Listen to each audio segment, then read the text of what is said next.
태극기 휘날리며 벅차게 노래 불러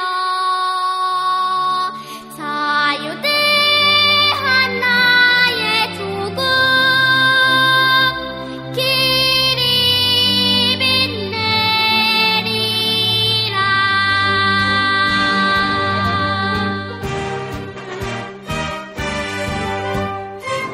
생방송 애국전선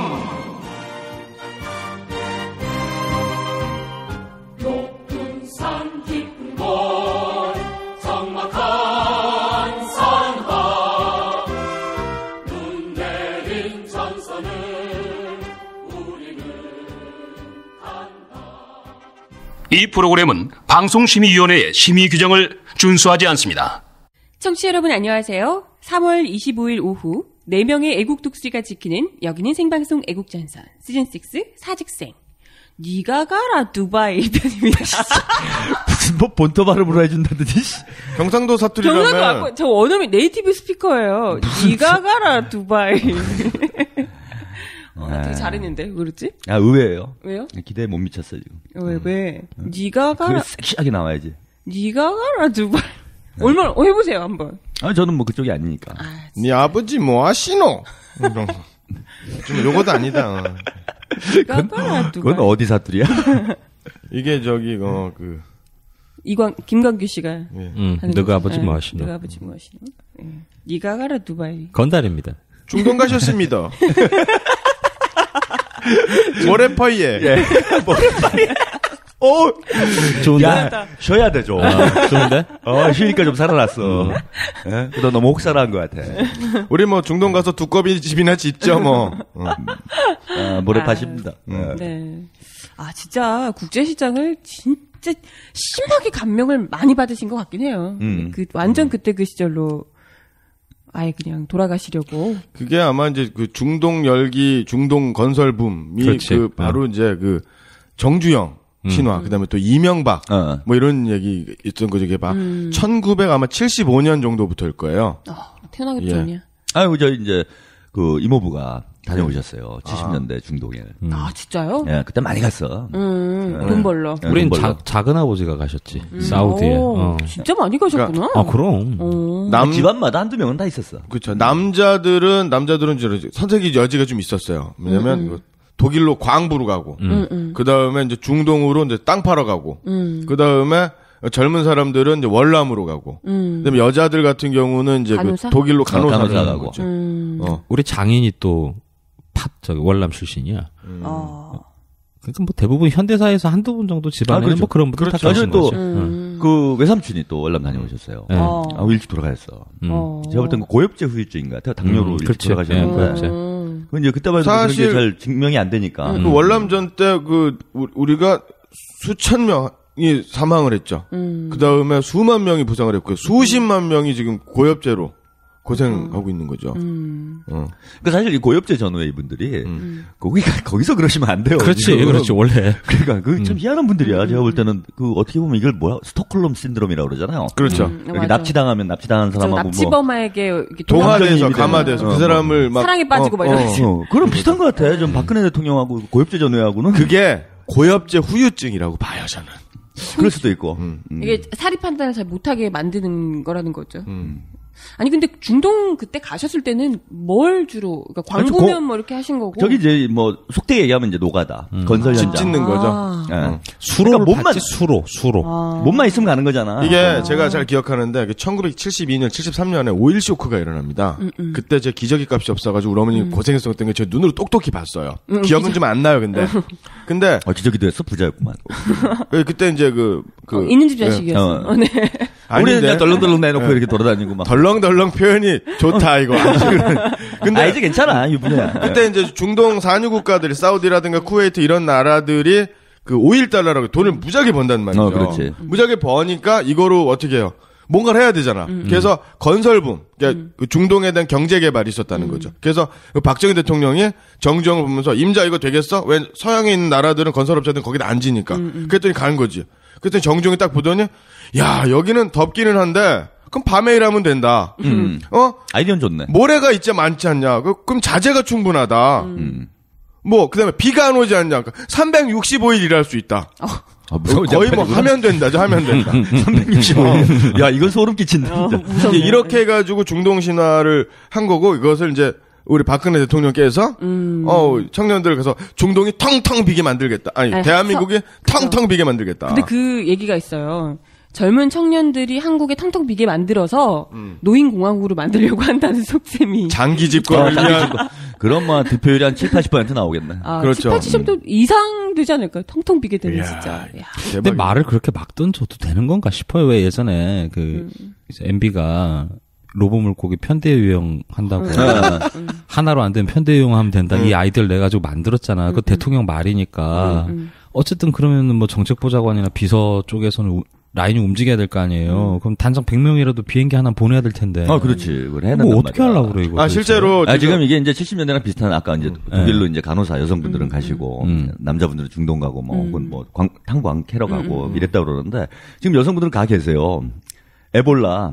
그 아프리카 가가지고 지금 하고 있잖아. 맞아. 이제 올 때 됐어. 이제 뭐 이걸 하고 있어. 그런데 남자들은 이제 중동 보내겠다고 이런 분위기야. 그럼 또 옛날처럼 김포공항에서 꽃다발 걸어주고 그렇지. 이런 거 하는 건가? 그러니까 이분이 한마디 하면 가야 되는 거야 지금. 가야지. 누가 가건. 누구든 가야지. 보내 신용이라도 해야지 대통령 말이니까. 저 지난번에 그 우리 현 기자한테 현 부장한테 들었었나요?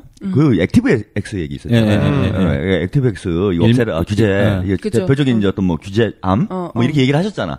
액티브 X 없애라 그랬단 말이야. 근데 이분이 이제 사실은 컴퓨터나 잘 써보신 분이 아니잖아요. 액티브 X가 뭔지를 모를 것 같아요. 제가. 은행도 안 가보셨겠지. 그게 뭔지 하실 모를 분이 거야. 아니야. 근데 공무원으로 해야 되잖아. 그죠. 근데 이걸 이제 손을 다 대려면은 어마어마한 일이 되잖아요. 답이 없지. 그래서 이게 예산도 없고 그랬더니 이제 이렇게 한다는 거예요. 대문 하나 만드는 거야. 그죠. 그때. 홈페이지에. 없는 것처럼 보이는 대문을 하나 만들어서. 그리고 여기는 액티브 X를 안 까는 거야. 근데 이제 들어가면 액티브 X에 있는 거지. 그죠. 근데 이게 참 놀라운 일이야. 하긴 한 거예요. 그러니까 공무원 입장에서 보면 한 거잖아. 페이크네, 페이크. 그러니까 대통령한테 숙제 검사 받기 위한 그 커버를 만든 거죠. 샤킹. 커버를. 그죠. 그런 거. 접시 돌리는 거죠, 옛날에 접시 돌리는 옛날에 그랬어요. 그리고 뭐 학교 다닐 때 초등학교 때 그런 짓은 안 했고 중학교 때쯤 되면 이제 뭐 걸리잖아. 나쁜 짓 하다가. 그러면 이제 징계를 받잖아요. 이제 주로 이러면 반성 몇십 장 써라. 화장실 그래요? 청소 이런 거. 정학 이런 게 아니고? 뭐 형님 살살 놓으셨나 봐. 난 세게는 안 놀았어. 난 진짜 원래 착하게 사는 사람이야. 그래갖고 이제 그런 거 받아. 뭐 숙제를 뭐 몇 페이지까지 써와라. 뭐 몇십 장 써야 되잖아. 그럼 그걸 먹지를 이렇게 됩니다. 먹지 않아요, 먹지. 우리 지난번 타자기 얘기하면서 한번 얘기한 적 있지. 먹지를 대고 이걸 써요. 연필로. 복사되기. 그럼 비슷해, 이게. 예. 그래가지고 이제 내는 거야. 이제 걸리지. 발장만 넘겨오면 걸리는 거야. 뒤지게 터지는 거지, 이제 그때부터. 아니, 그거랑 똑같은 거잖아, 이게. 그쵸? 애들 무슨 먹지로 숙제하는 거랑, 뭐, 대문 하나 걸어놓고. 근데 이제 요거 한 말씀 하셨기 때문에 이제 중동도 그 쇼윈도우식으로 해야 된다는 거예요. 누구든 어쨌건 잡아서 보내야 돼. 그래서 잡아가지고 삼천교육 때처럼 길 가다가 저는 백수가 잉여다. 그럼 잡아가지고 비행기 태우는 거야 이제. 뭐 그 댓글 알바 그 만들던 그 친구들 댓글 알바 하던 친구들 이런 친구들 보내지 않을까요? 거기다 공고 내면 되겠구나 일부에다가. 그죠. 그럼 많이 오겠구나. 진짜. 우리가 훈장 줄게 이러면서 보내지 않을까. 그 예가 있습니다. 이게 말이 안 되는 게 뭐냐면 2014년 작년이죠. 박근혜 대통령 때. 청년 해외 취업을 위해서 고용노동부에서 예산을 책정한 게 있어요. 290억입니다. 그런데 해외 취업자는 1679명입니다. 그러니까 1인당 약 1700만 원 정도. 근데 이 사람들이 거기서 얼마를 벌었냐? 2천만 원 벌었어요. 다 합쳐가지고? 네, 그러니까. 아니, 뭘 했길래? 아니, 그렇게 하기가 힘들다, 더. 이게, 이 제목이 뭐냐면, 무슨 일 한 거야? 어학연수 갔나? 비행기 표값 싹 빠진 거지, 뭐. 면세점에서 담배 몇 보로 이거 빠진 거지. 뭐. 근데 이게. 담배 사러 갔구나, 정식 제목이 2014년 해외 청년 인턴 사업이에요. 인턴 사업? 해외로 인턴을 보내, 이 개새끼들. 진짜. 그래서 갔던 청년들 중에 이제 35%가 국내 기업의 현지 법인, 그래서 뭐 삼성이라든가 LG 있잖아요. 거기에 인턴하는 거죠. 그게 무슨 해외 기업이야, 그게. 그러니까. 이거를 국가 예산을 들여서 하는 거지. 이제 액티브 대문 만드는 거랑 비슷한 거야. 그렇죠. 아니, 여기 있던 애들 여기로 옮겨놓고. 근데 해외 지사로 가는 거면 해외 외국 기업에서 돈 벌어오는 것도 아니잖아요. 그렇죠. 그럼 그냥 국민 혈세를 기업에다가 그냥 같이 해주는 거잖아요. 엄밀히 따지면은 뭐 예를 들면 현대삼성이면 해외 연수 시켜주고 현대삼성 취직한 거는 인턴으로. 그렇지. 그런데 그냥 되지. 취직은 됐는데 해외로 출장 보낸 거지. 그렇지. 그런 셈이잖아. 그죠. 아니 근데 심지어 취직이 아닙니다. 인턴 생존이니까 6개월이면 그러지. 끝나는 겁니다. 그렇죠. 6개월 1년인 거죠. 길어봐요. 근데 이제 그래갖고 2천만 원 벌어왔다는 게 더 놀랍잖아. 그러니까 1700을 이게 써서. 평균적으로 2천만 원이라는 거지 2천만 원을 벌었다는 얘기는 또 아닌 거예요. 그지. 왜냐면 거기서도 인턴한테 뭐 기숙사라든가 뭐 밥값이라든가 이런 게 있을 거 아닙니까? 그리고 거기 뭐 핸드폰도 있어야 되니까 로밍도 하면 또 요금도 많이 나올 거고 인턴한테 핸드폰 요금 지원해주지 않을 거 아니야. 그러니까 이게 뭐냐면 워킹홀리데이라고 해서 호주라든가 이런 미국이라든가 많이 이런 데 하죠. 가가지고 우리나라 그 어학연수 고학력자잖아요. 하면서. 대학 나오고 막 어학연수 이런 친구들 가가지고 뭐야 닭발 공장에서 맞아요. 닭 잡고 그 딸기 농장에서 딸기 따고 키위 농장에서 키위 따고 그치. 뭐 이런 거 하는 사람들이잖아. 그거랑 똑같은 거지 뭘. 근데 이게 이 양반들이 제가 보기엔 참 뇌에 큰 문제가 있어요. 그러니까 물론 이건 좋단 말이야. 뭐냐면 지금 청년 실업 심각해요. 지난달에 보니까 11.1%가 나왔어요. 네. 근데 두 자릿수가 된 거야. 심각하더만. 근데 이게 공식 통계가 이렇다면은 거의 한 30% 된다고 보면 돼요. 그렇지. 30%더 이게 되는 뭐가 거예요, 빠지냐면은 구직 포기자 이게 빠져요. 예. 그다음에 뭐 구직 뭐라고 해야 되나? 아예 이제 처음부터 이제 구직할 의사가 없었던 사람. 뭐 이런 사람들이 다 빠지는 거야, 여기서. 그건 빼주는 거야. 그러니까 취업하려고 하는 사람들 중에 11명이 공식적으로 취업을 하지 못하고 있는 상황이지. 취업을 예. 못하고 있다라는 거죠. 그러니까 요게 제가 예전에 지난달에 통계를 보니까 지난해 통계를 보니까 그걸 빼고 다 합친 거야. 거기에 뭐가 들어가야 되냐면 대학생 중에서 휴학한 친구들, 졸업해야 되는 휴학한 친구들 빼야 되죠. 그다음에 대학원생 빼야 되죠. 어학연수 간 친구 빼야 되죠. 그다음에 또 고시 공부하는 친구들, 공무원 시험 뭔가 하고 있으면 빠지는 거야. 절반 정도가 실제로 노량진에 가보시면 알겠지만 강남 이런데 학원가 가보시면 알겠지만 바글바글 디글디글해요. 장난 아니죠. 요 사람들은 실업자 아닌 거예요 지금. 네. 그러니까 실업자 네. 통계는 잡히지 않고 실제로는 그다음에 실업자인 군인 거예요. 빼야죠. 근데 여기다 요거를 합쳐버리면은 얼마가 나오냐면 한 27% 나온다 그랬어요.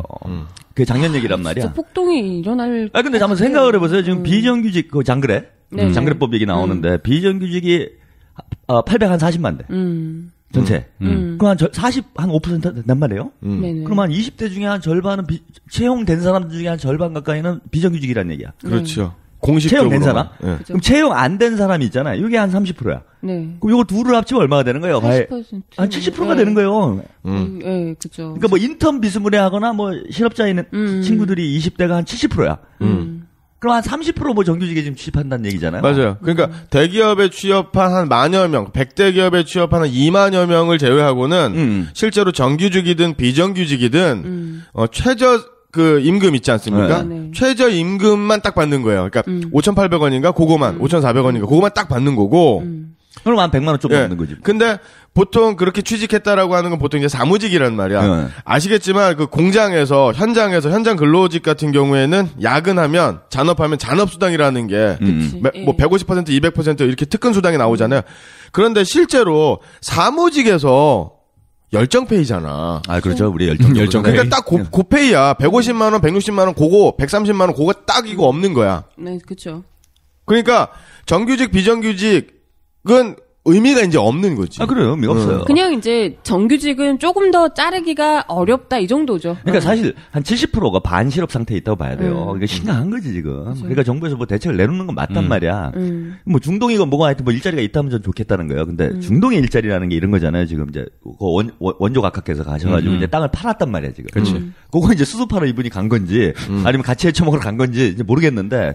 주로 한 게 뭐냐면 삽질이었단 말이에요. 맞아요. 이거 이제 공사하는 거, 요걸 좀 해놨단 말이야. 그럼 이제 그쪽으로 채용을 한다 이런 뜻이잖아. 근데 우리가 70년대, 60년대 독일에 뭐 탄광에 보내고 그다음에 중동에 가고 이게 뭐냐 하면은 저임금 노동력 따먹기를 하러 간 거란 말이에요. 그런 거지. 네. 그죠? 우리가 할 게 없고 나라가 뭐 이제 뭐 자원도 없고 외화가 필요했고 산업판이 없잖아. 그래갖고 그냥 저임금 노동으로 가가지고 생 노가다 하고 오는 거예요 이게. 그게 브로커예요. 일종의 뭐냐면.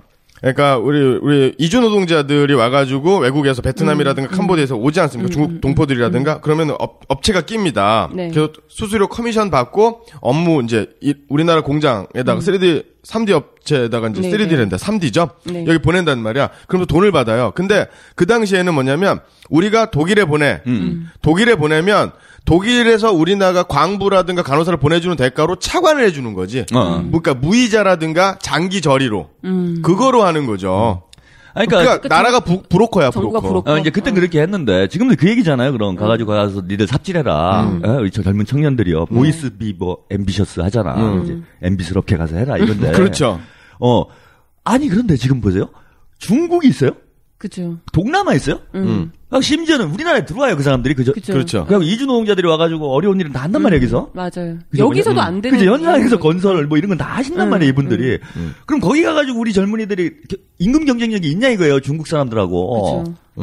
그러니까 안 된다는 거야. 지금 그 뭐 무슨 거기 가서 삽질해가지고는 뭐 이런 맞아요. 거면 모르겠어. 뭐 IT 강국이니까 가가지고 네. 우리가 대한민국 게임에. 그죠? 컴퓨터 뭐 하는 그치? 거에 뭐 애니팡 가서 가르쳐줘라. 애니팡. 그 좋다. 중동 사람들이 더워가지고는 잘 못하잖아. 애니팡을 가갖고 뭐 시연을 해줘라. 뭐 있어, 뭐 하여튼 뭐 게임 뭐 이런 걸 간다면 그렇죠. 내가 이해를 하겠단 말이야, 그나마. 그것도 가능성도 없는 얘기지만 중동 사람들이 그 석유 나와가지고, 예? 호의호식하고 잘 살고 있는데 굳이 그 사람들이 머리 아프게 뭐 IT 이런 거 하겠어요? 쪼물딱쪼물딱 앉아가지고 그냥 기름 팔지? 그치. 그거 할 사람들이 아니야. 그거 하면 뭐 그런 거 하잖아. 두바이에다가 뭐 그냥 큰 거 하나 지어놓고 다 놀러 와라. 뭐 이런 거 하지 이 사람들이. 거기가 우리처럼 뭐 게임기 PC방 가가지고 막 게임하고 이런 거 안 한단 말이야. 이런 사업을. 그럼 정작 우리가 지금 경쟁력 있는 거 가지고 거기 가서 해먹을 게 별로 없다는 거야. 네? 그죠. 갈 사람이 없어요 지금. 그럼 우리나라- 지금 애들 막 붙잡아다가 가가지고 너 삽질해. 뭐 수로파. 그럼 가요 애들이? 대학 나와가지고? 우리도 회사 사람이 하나 나와가지고. 만들게 회사. 회사 하나 만들까? 좋은 아이템 확 하나 생각났어. 뭐, 죽을 뭐요? 때까지 먹고 살 수 있어. 뭐. 모래 숫자 세우기. 우리가 수학 강국이잖아. 수학 아, 강국. 그래. 인류가 여태까지 해보지 못한 거. 중동 사막의 모래는 몇 알인가? 그렇지. 통계를 내자 이거지. 그래, 이게 지식경제예요. 그지? 창조적이네. 창조경제지. 창조경제네. 어마어마한 지식을 우리가 만들어내는 거잖아. 사하라 사막의 모래 총량은 얼마인가? 그죠? 여기서 뭐 모래 규산은 몇 %가 함유가 돼 있는가? 자본금 투자는 됩니까? 아, 뭐 자본이고 나쁜이 아니, 어딨어? 여기서 노는 애들 다 그냥 갖다 보내는 거지. 하나 세고 또 수검하고 또 세고 하는 거지. 될 사실- 때까지. 근데 요게 맞아요. 근데 저는 요거 우리가 아이템 좋은 거예요. 아니, 이 사업을 괜찮은 것 합시다. 같아. 지금 우리 주변에 20, 30대 지금 노는 애들 되게 많아요. 제 주변에. 지금 또 당까지 해산되는 바람에 아주 때로 지금 백수가 됐어요. 이 사람들이. 요거를 해가지고 팀을 하나 짭니다. 예? 무슨 중동 무슨 뭐 그런 거 있잖아. 원정단. 그럴싸하게 무슨 뭐 옛날에 그런 거 있잖아. 뭐 새마을운동 같이 무슨 청년단. 열정페이 체험단 그치? 좋다. 요런 걸 딱 하나 만들어. 그럼 분명히 지금 예산이 나와요, 이게. 어. 정부에서 예산이 나올 거 아니야. 중동 무슨 청년 무슨 사업 예산. 중동 비즈니스로. 그제 그냥 뭐 100억, 200억 해갖고 나온단 말이야. 그럼 그 업체를 하나 만들어 놓으면은 그 수주를 받을 수가 있어요. 이야. 정부 돈을. 그죠? 그러고 한 10명 보내고 한 100명이 나눠 먹는 거지. 그죠? 보내는 건 한 괜찮네. 10명 보내놓고 여기서 90명 나눠주는 거야. 이름만 올려라. 갔다 오는 거는 저기 이제 좀 그 중동 비슷한 사람들 보내는 거죠. 압둘라 뭐 이런. 그죠? 우리 우리 강 선생 비슷한. 그죠? 이게 어떤 중동 딕하잖아요. 그래서 싹 보내가지고 한 10명 보내놓고. 단장으로는 최영일. 좋네. 딱 얼굴이 압둘라야. 딱 얼굴이 좋아, 딱 압둘라. 그냥 터보만 쓰면 되고. 완전 현지하고 동화돼요. 우리 근데 거기 가면 큰일 난다, 영일 형님은. 왜요? 거기가 그런 어떤 성적 도덕 좀 세잖아. 손 잘리고 발 잘리고 뭐 잘려서 와, 막 채찍으로 위험해. 체중 조절해서 와. 위험해. 그럴 수 있어. 예, 결국은 이제 여기는 이런 식이 될 거라는 거예요, 이거는. 그죠. 그러니까 거기 이제 그런 기업들이 따먹고 돈 따먹고 뭐 이런 결국 되지. 뭐 거기서 고용 창출 효과 나타나겠네. 뭔가 이거.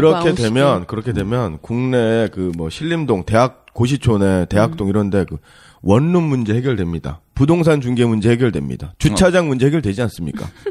그럼 김무성 대표님이 이런 데 가가지고 청년들 만나는 곤욕을 안 치러도 되는 거죠. 청년들이 뭐 다 중동에 뭐 보내고 나면 걱정할 거 없겠죠. 그러니까 사고 방식들이 정말 천박하지 않아요? 그러니까 중동에 사람을 보낸다 뭐 이런 것도 옛날 식이고 원룸 주차장은 뭐야? 원룸 주차장. 아니 주차나. 근데 저는 처음에는 제가 그런 건 줄 알았어. 김무성 대표가 갔다가 막 당황스럽잖아. 네가 가라 막 중동 그러고 막 어린 새파란 것들이 막 덤벼들고 싸가지 없이 막 이러니까 그죠. 이분이 어떤 예와 뭡니까 도덕으로 살아오신 분 아니에요. 그렇죠. 대대손손 친일파. 그러지 그런 어떤 명문가란 말이야. 지와 절개가 있죠. 인명사전에 등재되어 계신. 근데 어디 무슨 김영주는 조부님이신가? 나중에 밝혀져가지고 아직 없어요? 거기는 없어요. 아 예. 근데 어디 족보도 없는 이 쓰레기 같은 것들이 와가지고 네가 가라 중동하고 반말하고 그죠, 그러니까 그죠. 이분이 좀 당황하셨구나. 네, 그래갖고 무슨 순간 헷갈려가지고 뭔 얘기를 하는데 원룸 주차장이 필요하다. 주차 나는 해결. 그리고 사실 이게 사람이 이제 그냥 번뜩 생각하기에 서울에서 어디 가건 제일 큰 문제 주차장이잖아요. 그렇지. 그렇긴 해. 설마 이게 안 걸릴까 이런 거 있잖아요. 그렇지. 그치? 이건 던져도 걸리게 되니까. 이건 만병통치약이다. 팡! 그래서 제주도 가서 만약에 주차 이런 거 하면 안 걸릴 가능성이 있잖아요. 근데 서울은 100%예요, 이건. 어느 동네 가서 걸어도 돼. 그리고 산은 또 비탈이고. 그치? 옛날 이회창 빠순이 생각난다. 고등학교. 그치?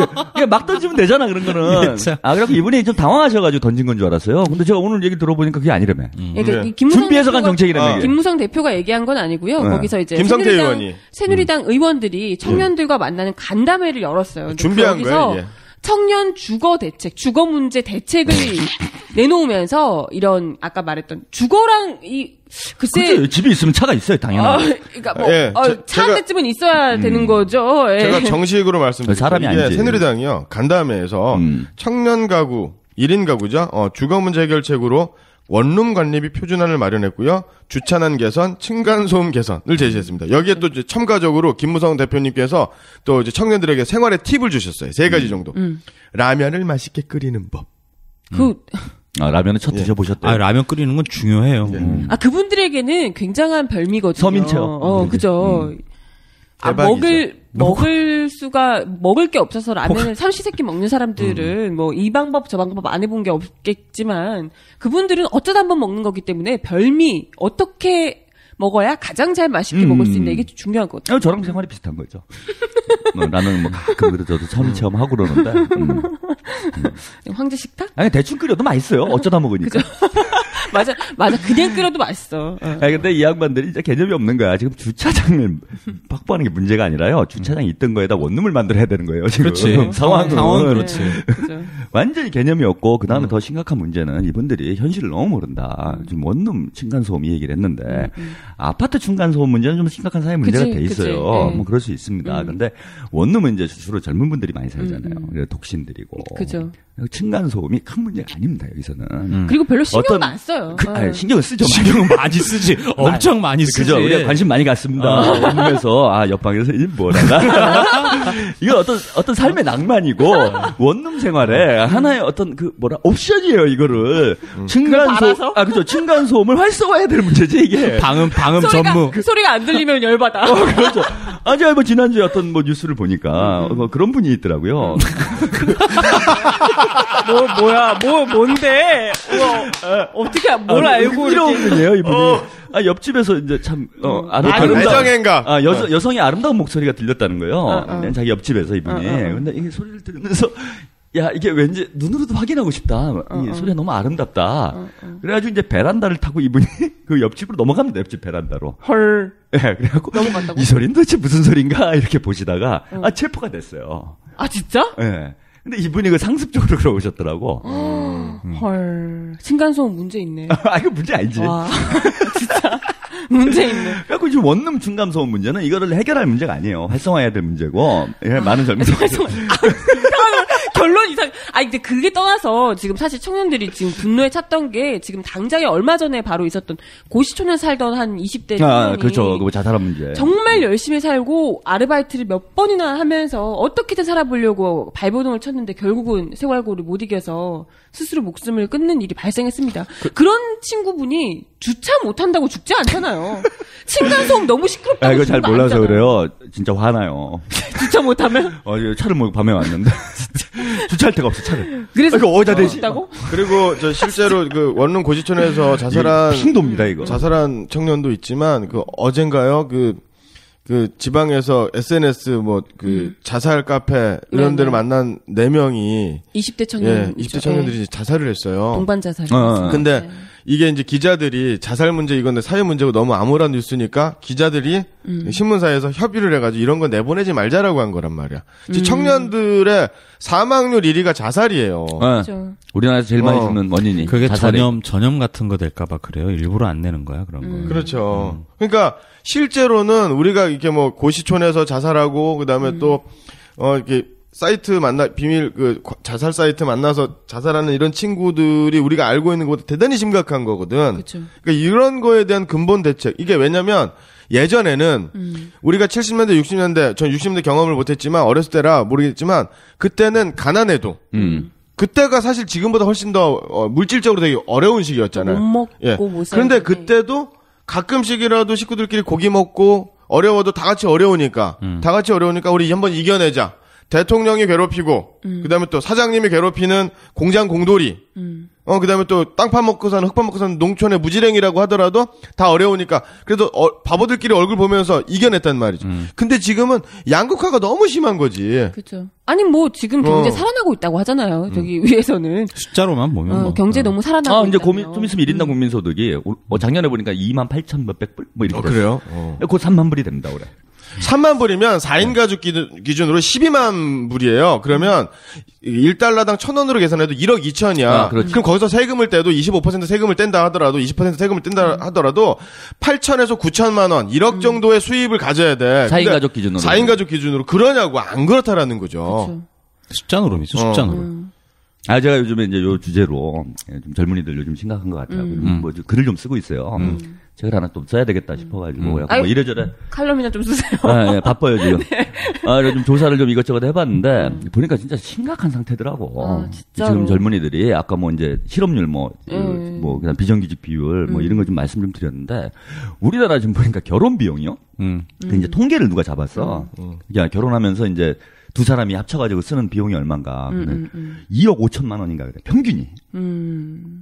일단 뭐 집 문제가 너무 크니까. 우리나라야? 기본이 그거야. 우리나라 1억 왜 1억 3천인가 그런데 1억 3천이 되는 그 기본 문제가 뭐냐면은 집값이 1억 6천이야.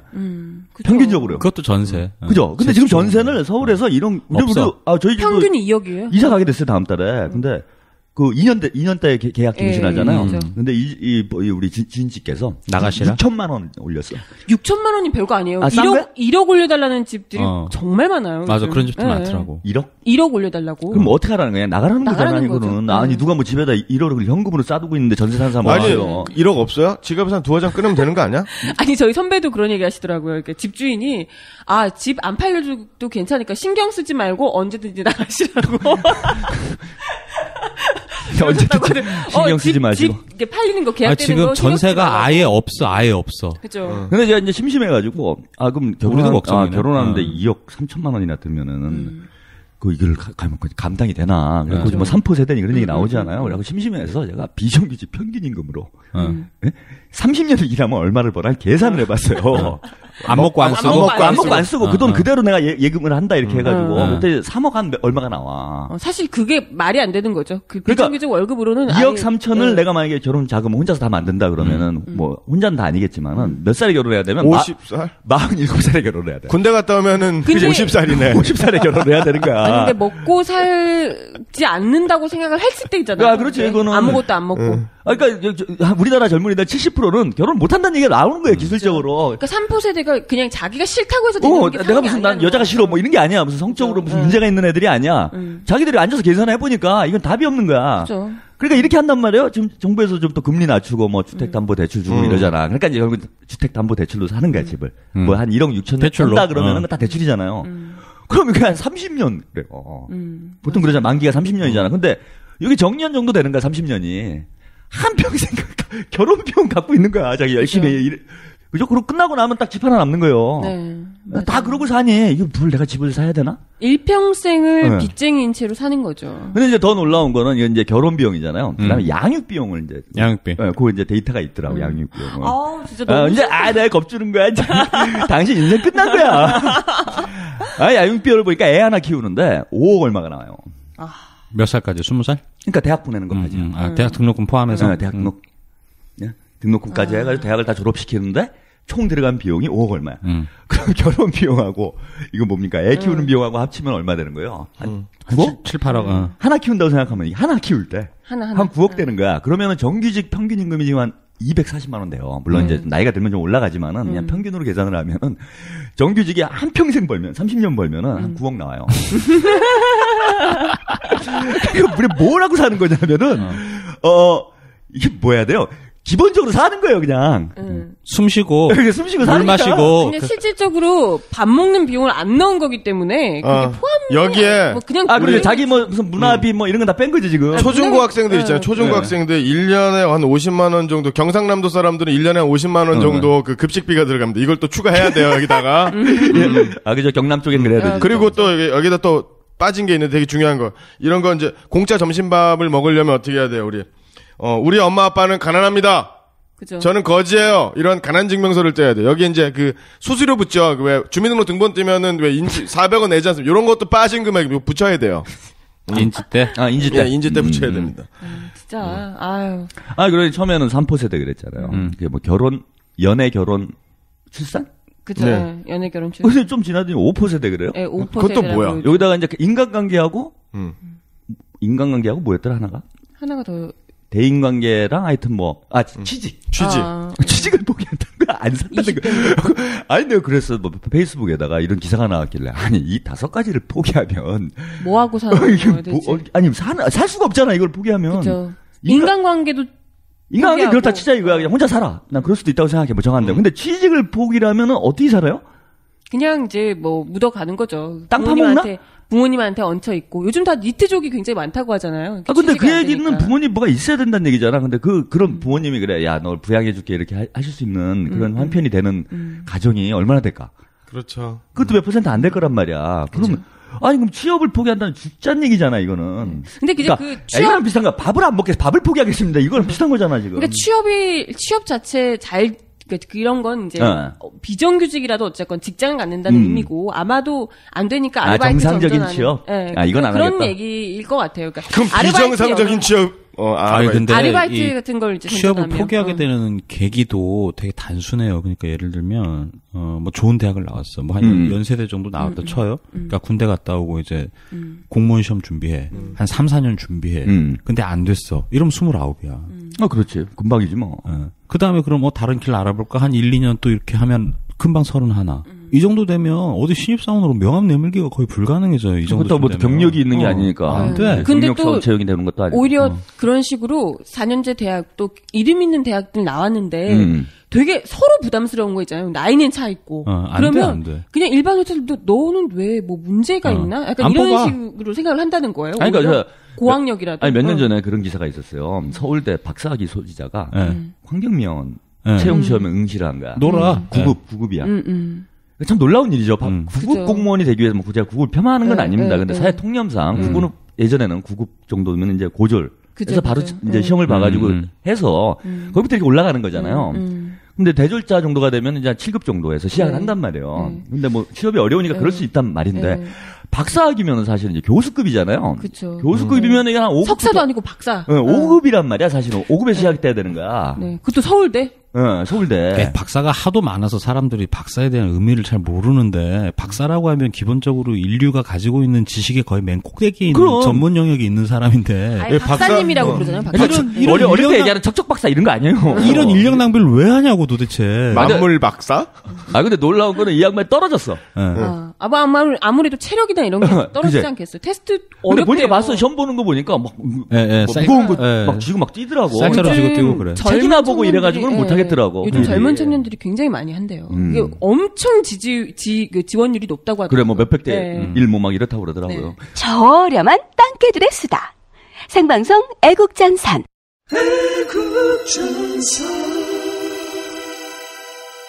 근데 지금 사실 제일 안정적인 건 공무원이잖아요. 그렇죠. 아까 얘기하셨지만 9급 공무원이 뭐 고졸 이런 시대는 예전에 지났어요. 제 주변 제가 취직할 때쯤부터요. 이미 제 주변에도 4년제 대학 저도 그렇게 뭐 이상한 대학 이렇게 듣보잡대도 아닌데도 불구하고 제 주변에도 7급 공무원 준비하다가 9급으로 내려가는 친구들이 굉장히 많았어요. 그 요즘 현실이 네. 그렇죠. 혹시 우리 청년 학생들이 머리가 나빠진 건 아닐까요? 뭐래? 근데 이게요, 제가 왜 이렇게 돼 있냐면 구조적인 문제가 하나 있어요. 뭔 문제냐? 이게 대학 진학률이 너무 높아요. 그죠. 그것도 있습니다. 그러니까 이제 몇 년도 통계였더라? 2007년도가 8년도가 최고였는데 그때 80%가 넘었어요. 대학 진학률. 대학 진학률보다 대학교가 너무 많은 것 같아. 그러니까 대학 진학률이 높은 거야. 다 갈 수 있는 거야. 근데 이게 이제 이중으로 당하는 건데 뭐냐면은 제가 대학 들어갈 때까지도 대학 진학률이 30% 초반이었어요. 그러니까 70년대하고 90년대 초까지 거의 변동이 없었어. 근데 이제 이거 영삼씨 이분이 오면서 뭐 세계화가 어쩌고저쩌고 대학 시장 뭐 개방해야 된다, 뭐 맞아. 자율화 조치를 한다 이러면서 교육시장 개방. 교육시장 개방한다면서 확 열어줘 버렸단 말이야. 그러면서 그 전에 한 게 뭐냐면 등록금을 이제 자율화 시켜버립니다. 그러면서 이제 대학이 어떻게 되냐면 장사이 된 거예요 이게. 그렇죠. 아주 괜찮은 장사잖아. 그러니까 우리나라 또 교육열이 높고 대학을 안 갈 수가 없잖아. 또 부모들이 근데 막 안 보내줄 수가 없단 등록금 말이야. 막 20%씩 올리고 그랬어요. 네. 진짜 그래갖고 엄청 쫙쫙 올려서 빡세게 데모했던 것 같아. 돈을 다 뜯어먹고 옛날에는 그래도 돈을 대학에 냈단 말이야. 그러면 그 내는 만큼의 값어치가 있었던 거예요. 왜냐면 취직이 돼버리니까. 그죠. 그러니까 7급부터 되잖아. 근데 지금 그게 안 돼. 그러면은 취직을 못 하니까. 돈을 그냥 공으로 털린 거야. 사실 나쁘게 얘기하면은 우리 학부모들이 종이 한 장, 졸업장 한 장 주고. 그래 그거 하나 받으려고 거죠. 돈 털린 그죠. 거야 이거는. 그니까 빚까지 내면서. 그러니까 아무리 예전에도 마찬가지인 거예요. 이게 딱 30%니까 저는 제가 잡아도 뭐 저도 좋은 대학 나온 게 아닌데 대학 취업률이 98% 이랬어요. 진짜 신의 지금으로 옛날에 따지면 그랬어요, 정말. 옛날에는. 그러니까 제가 어쨌든 제 대학 동기들 중에서 거의 독보적인 존재였어요. 그의 2%야. 2%에 들어가. 취업을 안 하기가 힘든데. 안 하기가 힘들어. 안 하기가 힘든데 안 하는 거야. 취업을 하기 싫은데 막 취업을 시켜줘 막. 뭐야? 너는 왜 취업을 안 하니? 막 여기저기서 와. 너 내일 점심 먹으러 와. 그럼 취업이 되는 거지 그냥. 제가 진짜 부럽다. 사실은 이제 그 뭡니까 이 프로야구에 선동열 씨가 있었다면은 대학가에 제가 있었어요. 뭐래? 뭐래? 학점이. 학점이 0.19 뭐 이런 거. 이거를 한 1, 2학년 때 하잖아요, 보통은. 1, 2학년 때 뭐 0점, 뭐 1점 이런 걸 해보잖아. 선동열 그런데 보통 방어율. 대학, 군대 갔다 오고 남성 같은 경우에는 그렇지. 또 3, 4학년 되면 이제 정신을 차립니다. 네. 데모하던 사람들도. 그래서 기본적인 이제 평점 받아요. 한 2점대. 근데 저는 이거를 4학년 때까지 초지일관한 경우. 네, 4학년 때까지. 자랑스러워. 야, 1점. 0.00. 수업을 하나도 안 들어갔어요. 아, 이거 0점대 방을 유지하기 힘들어. 쉽지 않아. 아, 그 평균을 미친 내놨죠. 교수가 점수를 줘요. 쟤는 빨리 좀 졸업해라. 젊음을 바쳐서 뭔가 민주화를 위해서 일하는구나 하면서 A를 주는 경우가 가끔 있어요. 아, 예. 저는 어떤 경우에는 되게 너무 이제 악소문이 많이 나 있어요. 학교에서. 저 악질이었어요. 완전히. 교수님들이 일을 갈고 학교에서 일을 갈아가지고. 나중에 이제 감옥에 갔다 왔잖아요. 아, 이제 복학을 하니까 이제 큰 문제인 거야. 이게 복학을 해버리니까. 맞죠. 또 뭔 사고를 칠까. 이제 교수들이 수업 걱정이 들어오지 마라 그러지 않아요? 나도 어. 그러던데. 왜 저는 좀 몇 년 더 다녀볼까 이런 고민이 있었어요. 학생 운동이 재밌거든. 좀 보니까 그때 좀 여러 가지 어수선한 상태이기도 하고 몇 년 더 다닐까 이렇게 생각을 하고 있는데 아니 교수님들이 그냥 다 A뿔을 주는 거야. 졸업하라고. 그러니까 혹여나 그런 좀 정신 나간 사람이 한두 명 있을 수 있잖아요. 건실한 교수님들. 그래갖고 아니 그 학생은 공부를 해야지 이놈 D다 뭐 F다 이런 사람이 한 명 나오면 전체적으로 판이 어그러지잖아. 그러니까 너도 나도 뭐 B나 C 이렇게 중간을 주는 게 없는 거야. 확실하게. 확실하게는 졸업시켜야 된다. 다 A뿔 주자. 저기서 4.3인가 4.3인가 무슨 그 학교 수업 근처에도 안 갔는데 그냥 강제 졸업을 당한 경우야 제가. 강제 졸업? 너 나가라 제발 좀. 저 군대 갔다가 복학을 했는데 교수님이 있잖아요. 수업 시간에 눈을 마주쳤어요. 그러니까 학교 한 3년 차 다닐 때잖아요. 그 딱 끝나고 이제 방으로 부르시더라고. 커피를 한 잔 딱 주시면서 비주면 되냐? 수업 들어오지 말라고. 원하는 학점을 얘기해. 저는 심지어 뭐 전임 강사긴 했는데 제 동기가 하는 수업을 들었어요. 맨 앞에 가서 첫날 앉아 있었습니다. 한번 웃어주고 하니까 그래서 뭐 서로 저희 불편하다. 교수님하고 이제 연배가 비슷한 거지 지금 이제 상황이. 강의 끝나고 맞담배 피고. 네, 근데 이렇게 대학을 다녀도 사실은 맞아. 취업하는데 큰 그래요. 어려움 없었다는 거야. 그랬어. 지금은 4점대를 넘지 않으면 사실상 뭐 지원서를 내기가 그래, 어렵다고 뭐 그런 봐야지. 거의 그런 상황이 됐잖아. 뭐 토익 뭐 그거잖아요. 옛날 토익 솔직히 토익 없어 취직했어요. 물론 뭐 대기업 이런 데는 못 갔겠지만. 요즘 한 8, 900 맞아야 되나? 그래, 어느 기본이 정도지? 900은 무조건 넘어야 900을 넘어야 된다고? 900은 무조건 넘어야 돼. 잘 대학원 보세요. 갈래도 900 넘겨야 돼요. 야, 잘 보세요. 지금 뉴욕에 가가지고 길 가는 사람한테 토익 이거 나눠주고 그저 미국 사람들 평균 몇 점 받을까 한번 시험 봐봐요. 900점이 나오나 지금. 거기는 이제 문맹률도 낮고. 그래 안 나와. 뭔지도 몰라 그거. 그래? 근데 이거 진짜 막 900점 이렇게 나오는 거는 과스펙이야 과스펙. 필요 없는 스펙이란 필요 말이에요. 없는 거지. 심지어 그렇게 토익 점수 받아가지고 들어와도 실질적으로 무역회사 이런 거 아니거든요. 그래. 영어를 안 써. 평생 외국 사람 볼 일이 없는 회사야 가보면. 그렇죠. 그래 한번 보세요. 아니 진짜 웃기는 건데 저는 이런 거는 이제 아주 뭐라 그럴까 억지로 만든 게 기준점을 만드는 경우라고 보는데 누구를 탈락시키기 위해서. 그러니까 커트라인이 계속 이게 높아질 수밖에 아니 없지. 웃긴 게 토익 901점이나 902점이나 이 사람 두 사람의 능력치 차이가 뭐가 있어요. 저는 심지어는 대학원에서 국문과 대학원, 그다음에 국사학과 대학원, 물론 이제 전문서적을 보니까 영어가 필요해요. 근데 거긴 토익이 필수야. 국어 시험은 잘 안 봐요. 국사 시험은 잘 안 보고, 그러니까 그거는 성적표로 대치해요. 그러니까 이 대학원 입학 시험할 때, 그러니까 이제 면접하면서 구술 시험을 봐요. 그러니까 뭐 이제 전공에 대해서 이런 거 보는데 꼭 반드시 있어야 되는 건 영어 시험 점수예요. 토익 국사학과에? 뭐 전국 그럼 뭐 원서를 봐야 되나? 아니 대학원 논문을 영어로 쓰잖아. 야, 그러니까 그러기는 한데. 이거 당연한 거지. 아, 그러니까 그래서 당연하긴 한데 이게 이제 아이러니라는 거죠. 왜냐면 예를 들어서 자기 전공 분야에 대해서 그 논술을 쓴다거나 에세이를 쓴다거나 레포트를 제출해가지고 이것을 학문적으로 검증을 받고서 해야 되는데 그거보다는 워낙 학력 인플레가 심하니까 어떤 대학원이든지 간에 전공과 관계없는 특별한 전공과 관계없는데도 영어 시험 스펙을 원한다는 아니, 거지. 그 정도는 별게 제가 한번 언젠가 말씀드렸던 것 같은데 저희 모교에는 국문학과에 네. 예, 교수님이 한 분 계신데 이분이 하와이대 국문학 박사예요. 그것도 뭐야? 하와이에서 국어면 영어 아니에요? 아 거기 하와이에서 한국어. 하와이대 한국어 박사야. 그래서 여기서 국문학과에서 채용이 돼요. 근데 그게 그렇잖아. 왜냐하면 보통 우리가 뭐 교수님을 채용한다 그러면 해외 유학 정도는 기본이란 말이야. 기본 스펙이란 말이야. 그죠. 뭐 국내에서 하겠다 가지고는 안 먹어줘요. 그쵸. 그렇잖아. 근데 그러다 보니 그게 그치. 국어까지 간 거야? 국어까지도 이제 해외 학위가 있어야 되는 거야. 국어는 가장 좋은 게 우리나라에서 받는 게 제일 좋은 거잖아요. 아니, 국사도 마찬가지인 거잖아요. 그렇죠. 뭐 아예 국사를. 아예 그냥 국어과 그 교수를 외국 사람으로 데리고 오지. 앞으로 그렇게 될지 모릅니다, 제가. 네. 외국 교수 좋아할 때. 아니, 근데 저는 이 스펙 경쟁이 지금 너무 심한 수준이어서, 뭐 그냥, 그, 입사하는 그런 시험뿐만이 아니고요. 입사 스펙뿐만이 아니고, 입사를 위한 스터디를 많이 하잖아요, 친구들이. 근데 이 스터디에 들어가는 것조차도 시험을 본대요, 애들끼리. 그러니까 저도 저기를 봤어요. 기사를 보니까 동아리 지금 한참 동아리 뽑을 때잖아요. 근데 그 진짜 면접을 하고 있더라고. 애들이 쭉 앉아갖고 막 양복배 입고. 그러니까 입사를 위한 스터디 원을 뽑는 면접을 봐서 그것도 토익 몇 점 이상. 그러니까 스터디를 들어가기 위해서 공부를 해야 된대요. 그러니까 스터디를 위한 스터디가 있는 거야. 그러니까 아니 예. 구조적으로 이런 거예요. 그러니까 옛날이나 지금이나 사실은 대졸자로서 필요한 인력은 한 30% 정도였다라는 거야. 그렇잖아. 그러니까 30%를 계속 유지해 온 거예요. 70년대, 80년대, 90년대까지. 그러니까 대졸자에서 한 사회가 필요한 그 인력의 어떤 종류가 있을 거잖아요. 그쵸. 예를 들면 뭐 가수가 우리나라에 뭐 한 100만 명 된다 이러면 나라 망하는 거잖아. 그치. 아무리 노래를 잘해도 네. 기억도 못할 거예요. 그죠. 가수의 수요는 뭐 기껏해야 몇천 명이겠죠. 많아야. 그런 것처럼 대졸자의 수요도 제한성이 있는 거예요. 그러니까 우리 국민들이 다 대학을 나와도 그래서 그쵸. 대졸자가 필요한 어떤 그 인력 시장이라는 건 한 30% 정도 제한이 돼 있는 거야. 근데 이걸 70% 늘려놓으니 어떻게 돼? 결국은 한 번 또 잘라야 되는 거예요, 이거를. 그렇죠. 너무 많으니까. 예, 어떤 식으로건 잘라야 돼. 그러니까 그런 막 인위적 기준을 만드는 거예요. 토익이 됐건 뭐가 됐건 사실 토익 안 해도 되나 필요도 없어요. 딴 걸로 해도 돼. 제가 보면 미적분으로 해요.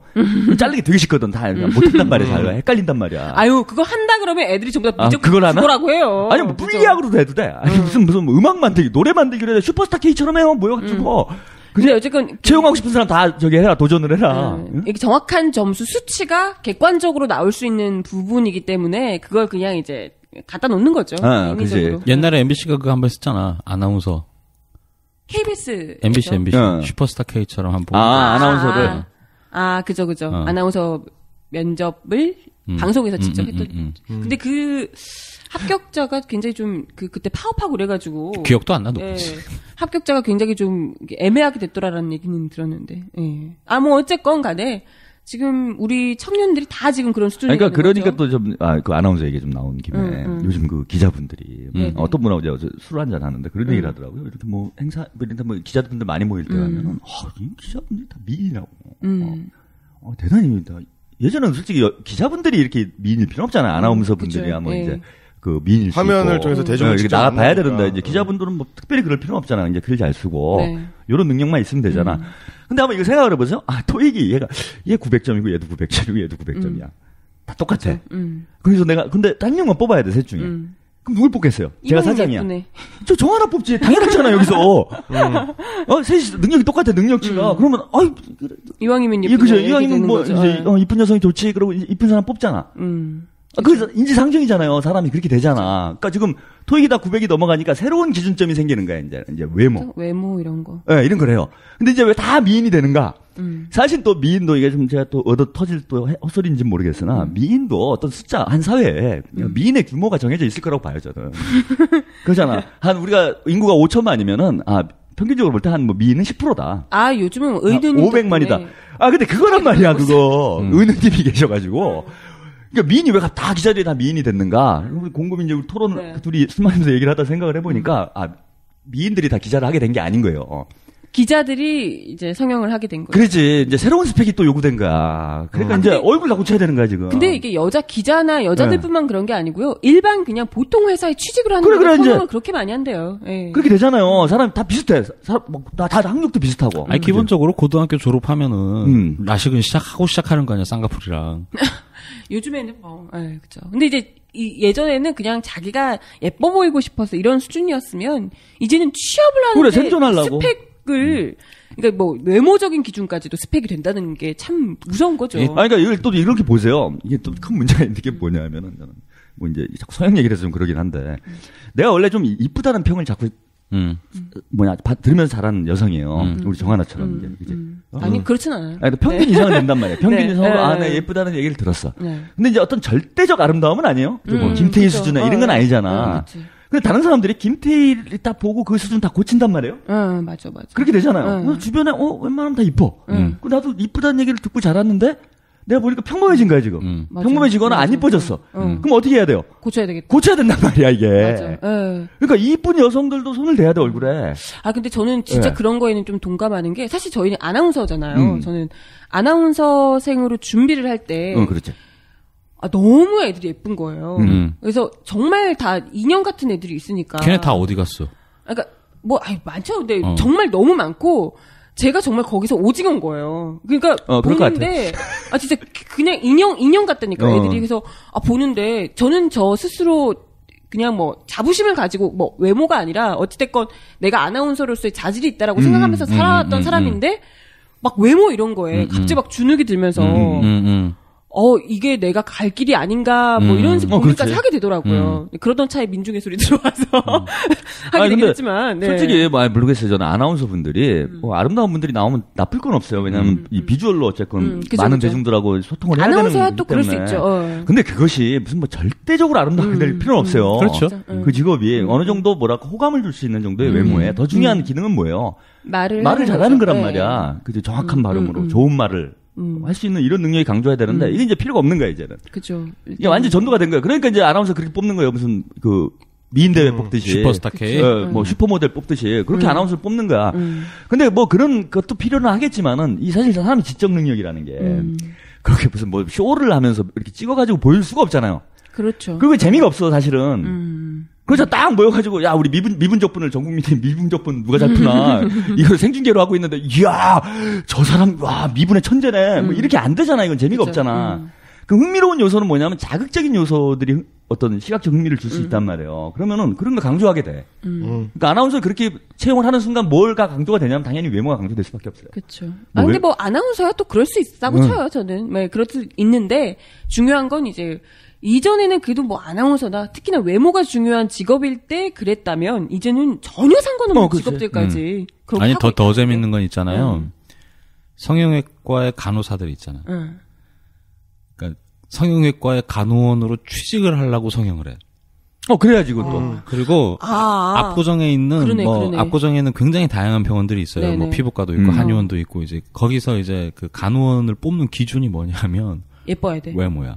근데 피부과를 제가 가보니까 정말 다 예뻐요. 피부가 너무 좋고. 근데 사실 그렇거든요. 피부과 다니는 그렇지. 아가씨가 얼굴에 막 예. 폭탄 있고 그러면 안 되지. 얼굴이 막 아니, 두덩이가 근데 있으면 그런 건 좀 이해가 돼요. 그 업종 특성상. 그치.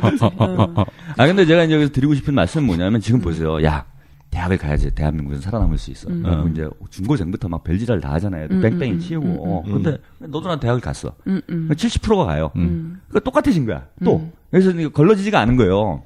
그럼 그 다음에 또 다른 기준이 생겨요. 그러니까 계속 기준치가 어떻게 되느냐. 올라가는 거예요. 되죠. 그러니까 스펙 경쟁으로는 어차피 절대 수가 있는 거예요. 그러니까 아나운서도 절대 수요가 있잖아. 뭐 방송국이 만약 10개가 있다. 그러면 그쵸. 10개에서 채용하는 숫자가 1년에 정해져 있잖아요. 뭐 30명을 채용한다 예를 들면은. 근데 여기서 아나운서를 하겠다고 만약 3만 명이 덤벼든다 그러면은 997명은 어떻게든 탈락이 돼야 되는 거야. 네. 근데 우리 사회 구조가 저는 그렇게 돼 있다는 거예요. 그래서 우리가 혼자서 스펙 열심히 쌓는다고 해가지고 물론 내가 재수없게 들어갈 수도 있지만 그게 나는 뭐 정규직이 되거나 무슨 뭐 좋은 직장을 갖거나 이럴 수는 있는데 확률적으로 딱 놓고 보면 다 탈락이 되는 거야 지금. 그죠. 거의 그 기적이죠. 거기 들어가는 것 자체가. 그러면서 그 기준을 계속 쫓아가면 어떤 일이 벌어지냐? 저는 온 국민이 결국은 우리 의료 기술에 어느 수준 궤도에 오를 거라고 봐요. 한 10년 정도 뒤에 올라가면은 전 국민이 김태희가 됩니다. 그리고 모든 남자는 장동건이 될 수밖에 없어요. 그럼 이런 상황에서 또 경쟁력을 어떻게 만들 거냐는 거야. 그거도 또 뭘 쌓아야 돼요, 그럼. 다 김태희가 돼버리고 나면, 그럼, 야, 우리 모두 김태희가 됐으니 대한민국은 아름다운 세상, 뭐, 더 이상 외모로 경쟁하지 않는 시대가 올 것 같아요? 아니요, 이제 뭘 또 만들어야 돼. 이제 하나씩 빼겠죠. 넣었던 걸 다시 빼고. 그래, 그때 되면 갑자기, 여기서 이제 진짜 무서운 일이 벌어져요. 뭐냐 하면 갑자기 사람들이 자연미인이 최고다. 아, 근데 요즘. 나 다 뜯어 고쳐놨는데. 요즘 이미 그래요. 그치? 이제 연예인들이 한번 성형 미인 붐을 확 탔다가, 이제는 서서히 다시 좀 이렇게 동양적인 스타일이잖아요. 좀 안 꾸민 듯한 이런 친구들이 또 예쁘다, 더 예쁘다 이러면서 이제 뜨고 있죠. 그럼 이제 이건 어떻게 할 거란 말이야? 이건 뭐 다시 자연미인 수술해야 돼? 그건 말이 안 되는 거잖아. 그것도 요즘 다시 뭐 코에 넣었던 거 빼고 막 눈 다시 찢었던 걸 다시 꿰매고 뭐 이러는 것도 있어요. 기술이 요즘. 좋으니까. 아, 그걸 빼요 또? 빼고 뭐 하는. 그럼 가면서 이거를 자연미인이라고 봐야 돼? 아니 뭐 보건미. 보건미. 보건미. 우리 고고학계에서 새로운 직업이 생기겠다. 보건미. 인간 보건업. 나는 역시 원래- 가만히 있다가 가끔씩 터쳐줘야 돼. 그래야 재밌어. 근데 원래 그게 이제 뭐 자연민으로 돌아가는데 이런 개념이 아니라 워낙 성형 때문에 문제가 많이 생겨서 이게 잘못되거나 이런 경우에 이제 다시 정말 말 그대로 복원을 하느라고 그렇게 하는 경우들이 많다고 하더라고요. 아니, 그 저는 성형수술 너무 많아요. 여자분들한테 미안한 얘기긴 한데, 남자분들, 아니, 솔직히 말해서, 그, 사실, 사람의 얼굴을 고치는 의료기술이라는 게 뻔하잖아요. 아직은. 그 뭐, 자연이 만들어준 그렇게 완벽하게 못 만든, 재현을 못 한단 말이야. 그런데 길거리 다녀보면은요, 정말로 이렇게 자매분들이 참 많아요. 근데 너무 비슷해. 딱 그게 드러나요. 딱 티나는 겉보기는 얼굴. 미인이다라고 얘기할 수는 있는데, 딱 보면은, 저분은 되셨구나. 되셨구나. 그러면은 그게 이제 무슨 어떤 사람이 착각을 불러일으키냐면, 원래 그분이 미인이었는데 조금 더 했을 수도 있어. 그치. 그리고 약간만 됐을 수도 있어요. 근데 만약에 그게 딱 생기는 건, 저분은 원래 대단히 안 좋은 상태이기 때문에, 되지 않았을까? 원래 본판이 엉망일 거야. 엉망일 거야, 라는 딱 인상을 준다는 거야, 그거는. 근데 한우경이나 제가 저분은 손대셨네라고 했으면은 거의 뭐 대공장 수준의 어떤 그 수술이 들어간 거죠. 대수술. 남자분들이 거죠. 눈치챌 정도면 진짜 많이 한 거예요. 그러면 이건 지금 대수술 많아. 여자들이 되게 그 잘 보는 친구들은요, 잘 모르는 나와도 필러를 좀 맞았구나 막 이렇게 하는 친구들 있어요.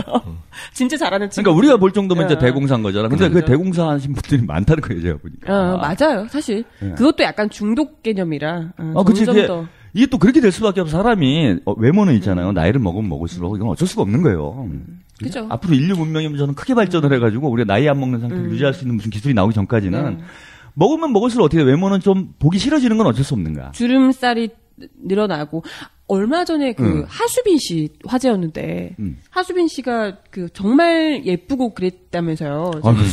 잘 기억 안 나 모르는데. 그분 뭐 그죠? 죽었지 우리. 근데 청순미녀. 그러지. 예, 하수빈 씨 저도 요 최근에 이제 화제가 돼서 봤는데 최근 모습이 완전 성형 괴물처럼 약간 변한 거예요. 손을 많이 댔구나 이 양반. 예, 근데 원래 모습이 거의 남아있지가 않은 거예요. 근데 너무 그냥 딱 정말 강남 미녀 같은 얼굴로 만든 거예요. 근데 그래도 세월의 흔적을 어떻게 할 수 없잖아요. 그러니까 약간 주름 같은 게 있으신데 너무 이 얼굴은 20대인 것처럼 이렇게 다듬어 놓으셔가지고 차라리 자연스럽게 좀 늙으셨으면 훨씬 더 아름다웠을 얼굴인데 너무 안타깝더라고요. 그러니까 그러잖아요. 우리가 진시황제가 불로 찾아 다녔다. 그럼 뭐 지금 비웃잖아요. 좀 바보 같은 짓을 했나. 중국을 통일할 어마어마한 사람이 이렇게 생각하잖아. 근데 지금 사람들이 심리가 그런 거 불로초 찾으러 다니는 거예요. 난 영원히 젊고 싶어. 그거 불가능한 거잖아. 그치. 근데 불가능한 걸 욕망하면 어떻게 됩니까? 파멸에 이르죠. 그 괴리가 생기고 괴로워지는 거예요. 불행이 스스로 만드는 거야. 그거는. 사실 뭐 대중한테 노출 많이 돼야 되는 업종 특수성도 있으니까 뭐 거기다 돈 바르는 건 참. 근데 이제 다른 매력을 만들면 된다는 거야. 사람이 꼭 외모상의 매력만 있는 게 아니잖아요. 나이가 들면은 그 또 중후한 또 그런 매력. 예를 들면 리차드 기어 이런 배우 있잖아요. 이분 이제 젊었을 때는 섹시 뭐 이런 걸로 갔다가 중년에 가지고 사실 터졌어. 50대 이후에. 그 뭐냐면 머리 희끗희끗하는 그죠? 은발. 그죠. 그때 이게 중년의 매력이 있구나. 그 조지 클루니 같은 배우가 곱게 늙는다 이런 느낌이 딱 들지. 요즘 그 킹스맨. 그래 콜린 퍼스. 네, 콜린 퍼스. 이 양반도 뭐 60대 가까운 양반인데. 근데 그게 이제 얼굴이 그 양반은 진짜 잘생긴 건 아니에요. 조지 클루니나 누굽니까? 리차드 기어는 잘생겼지만 잘생긴 분이 나이 들어도 잘생기구나. 원래 원판 불변하는 거구나. 이런 걸 우리 깨달음을 줬다면은 콜린 퍼스 그분은 미남은 아니에요. 그죠? 그리고 이제 어떤 머리 크기가 사실 영화 배우 하기에는 상당히 불만족. 거의 뭐 모여라 꿈동산 수준이죠. 그 수준이야. 탈바가지 쓰고 이렇게 다녀야 되는 수준인데 그분이 이제 그분 전에도 영화에 많이 나왔지만 이 영화에 딱 빵 뜨는 게 뭐냐면 제가 영화는 아직 못 봤어요. 근데 어떤 중년 신사의 어떤 그런 매력, 매너. 네, 그죠.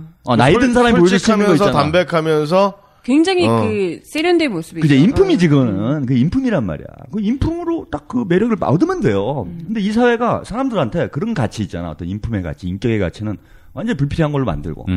그러면 외모 가지고 경쟁하게 만들고. 그러니까 어쩔 수 없이 뜯어고치고. 그 결과적으로 불행해진다는 거야. 계속 뜯어고쳐봐야 사실은 20대로 돌아갈 수는 없잖아요. 그렇죠. 아무리 기술이 좋아져도. 그러면은 계속 나이를 먹을수록 어떻게 돼? 나는 불행해지는 거야. 돌아갈 수가 없으니까.